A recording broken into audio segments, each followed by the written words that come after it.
ఎంత తాపత్రయం అండి! ఒక తండ్రి ఎంత తాపత్రయపడిపోతాడో, కొడుకుని రక్షించుకోవాలని ఎంత ప్రాణం పెట్టేస్తాడో.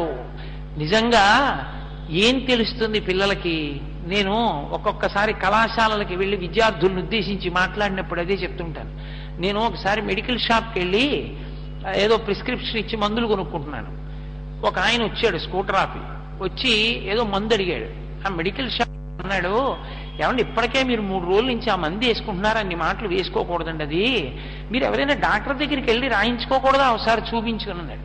ఆయన నవ్వేసి ఊరుకున్నాడు. ఆ మెడికల్ షాప్లో పెద్ద ఆయన కూర్చుని ఉన్నాడు ఆ క్యాష్ కౌంటర్ దగ్గర.